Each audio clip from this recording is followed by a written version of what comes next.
नमस्कार शिक्षक मित्रांनो, आपल्या सर्वांचे आजच्या या व्हिडिओमध्ये स्वागत आहे. मागील व्हिडिओमध्ये आपण सोप्या विरामचिन्हांची दखल घेतो हे पाहिले. आज आपण परिचित मजकुरातील 2 ते 3 सोप्या शब्दांनी तयार झालेली लहान वाक्ये वाचतो. हा स्तर कशा पद्धतीने साध्य करू शकतो हे पाहणार आहोत. वाचन करण्यासाठी खेळाच्या स्वरूपात वाचन करून घेऊन मुलांना जास्तीत जास्त सराव देणार आहोत. या कृती विद्यार्थ्यांमध्ये खालील वाचन कौशल्यांचा विकास करतात. पहिलं कौशल्य आहे परिचित शब्द वाचणे.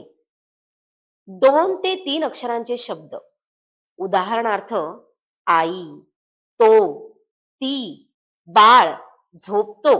यामुळे काय होते तर उच्चार व ओळख यामध्ये अचूकता येते.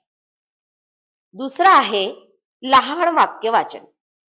2-3 शब्दांची परिचित वाक्य, उदाहरणार्थ आई वाचते, तो झोपतो, यामधून वाक्य ओळखतो आणि त्याचा अर्थही समजतो. तिसरा आहे विरामचिन्हांची दखल. पूर्ण विराम, योग्य ठिकाणी वाचणे व वापरणे, वाचताना थांबे घेणे, स्वरात चढ उतार करणे. चौथा आहे जोडाक्षरांचा परिचय. सोपी जोडाक्षरे, उदाहरणार्थ बाळ पुस्तक वाचतो.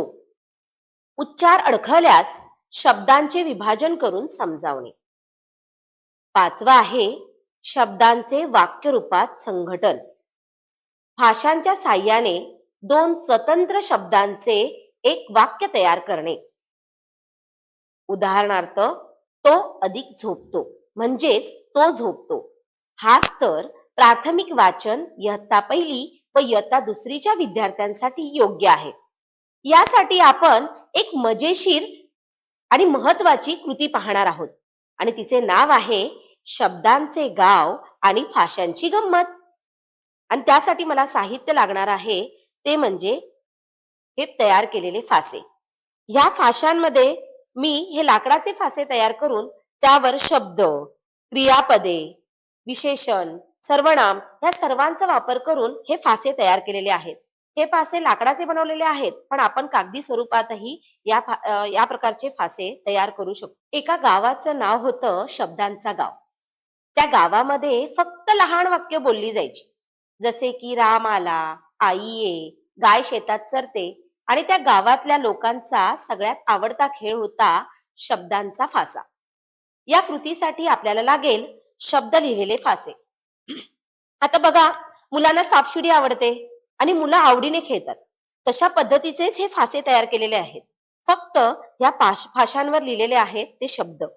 आणि या शब्दांच्या खेळाद्वारे आपण नाम, सर्वनाम आणि क्रियापद यांचा वापर करून सोपी वाक्य म्हणजे जी परिचित वाक्य आहेत, जे परिचित शब्द आहेत, त्याचा वापर करून मुलांना आपण वाक्य कशा पद्धतीने तयार करू शकतो हे दाखवू शकतो. आता इथे पहा, मी ह्या प्रकारचे 2 फासे घेतले आणि ते मी केले. आता पहा, इथे आपण मुलांना वाचायला लावू शकतो की मुलं वाचतील इथे मामी आणि धर. म्हणजे मामी धर हा काय झाला, एक इथे वाक्य तयार झालं. आपण दुसरे 2 घेऊया फासे.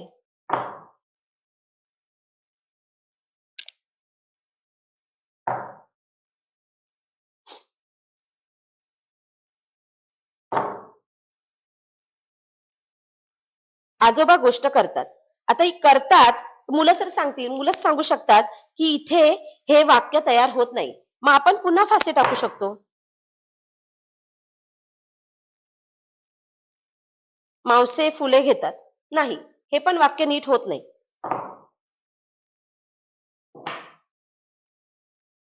मामा वाचते, इथे वाक्य तयार होत नाही. मुलांना परत फासा तयार करायला टाकायचं. नाही, मामा वाचतेस, इथेही होत नाही. पुन्हा फासे टाकले. मी वाचते. म्हणजे काय, मी आणि वाचते या 2 शब्दाद्वारे इथे वाक्य तयार होते. मग असे आपण मुलांचे वेगवेगळे गट करून त्यांना वेगवेगळे आपण फासे देऊ शकतो. आणि या फाशांच्या मदतीने जो गट जास्तीत जास्त प्रमाणात वाक्य तयार करील त्या मुलांना आपण विजेता घोषित करू शकतो. म्हणजे ह्यात वरून आपल्याला काय करता येईल, तर मुलांमध्ये स्पर्धा पण तयार होईल आणि त्या दृष्टीने मुलं जास्तीत जास्त प्रमाणात परिचित आणि सोपी वाक्य तयार करू शकतील. हे दुसरं साहित्य आहे ते आपल्या निपुण पेटीतलं आहे. हे शब्दचक्र आहे आणि त्या शब्दचक्रामध्ये पहिल्या पिवळ्या चक्रामध्ये बघा, इथे शब्द दिलेले आहेत. दुसऱ्या निळ्या चक्रामध्ये देखील शब्द दिलेले आहेत आणि शेवटच्या गुलाबी चक्रामध्ये क्रियापदे दिलेली आहेत. आपण मुलांना हे